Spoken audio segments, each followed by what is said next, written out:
সময় এরকম হয় যে অনেকটা খারাপ ফেজ তোমার সাথে গেল, অনেক নেগেটিভ কিছু তুমি ফেস করতে করতে এগোলে, এবার একটা ভালো জায়গায় পৌঁছলে, সুখ শান্তিরও একটা টাচ পেলে, কিন্তু আবার দেখলে ঘুরে ফিরে সেই খারাপ পজিশনটাই তোমার চলে এলো।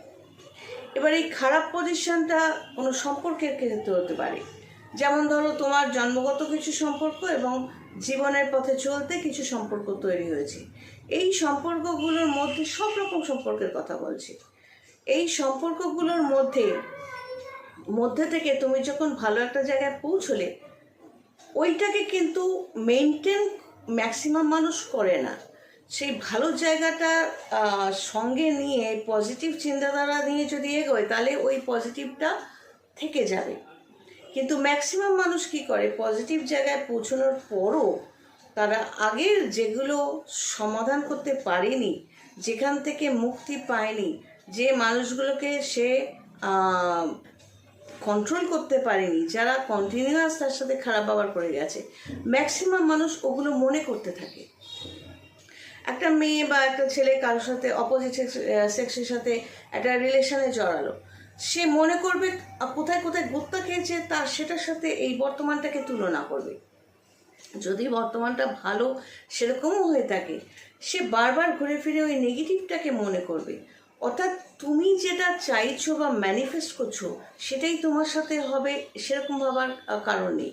কারণ ওই চাওয়াটার মধ্যে তুমি মনে করছো কতগুলো নেগেটিভ, ওটাও ম্যানিফেস্টেশন, ওটাও একটা চাওয়ার মধ্যে পড়ে। তুমি সচেতনভাবে হয়তো চাইছো না, কিন্তু বারবার ফিরে যাচ্ছ ওই নেগেটিভিটির মধ্যে, তাই ওই নেগেটিভগুলো আবারও তোমার সাথে হবে। এটাই কারণ মানুষ একটা পজিটিভ জায়গা পাওয়ার পর সেটা মেনটেন করতে পারে না, ভুলভাল ডিসিশান নিয়ে বর্তমান অবস্থাটাকেও নষ্ট করে ফেলে। কেউ অত্যধিক চাইতে থাকে, মানে বর্তমান একটা সম্পর্ক সেখান থেকে লেবু চেপার মতো করে চিপিয়ে নিতে চেষ্টা করে। কেউ আগেরগুলো মনে করে করে বর্তমানটাকে বিরক্ত করে ফেলে।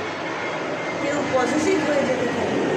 এতে হয় কি, বর্তমানটা যদি ভালো পেয়েও থাকো, সেখানটা থেকে আবার তোমায় নিঃস্ব হয়ে যেতে হবে। তাই কি চাইছি, সচেতনভাবে চাইছি, প্রার্থনা করছি, সেটা যেমন কাউন্ট করা হয়, আবার এটাও মাথায় রাখতে হবে সাবকনশিয়াস মাইন্ডে কিন্তু আমরা কি চিন্তা করছি, ওই নেগেটিভ লোকগুলো বা নেগেটিভ সম্পর্কগুলো বা নেগেটিভ পরিস্থিতি ওটাকেই বারবার মনে করছি কিনা, সেটাও একটা কারণ বর্তমান সুখ শান্তি এবং ভালোত্বটা হাত থেকে বেরিয়ে যাওয়ার। সবাই ভালো থেকো। God bless.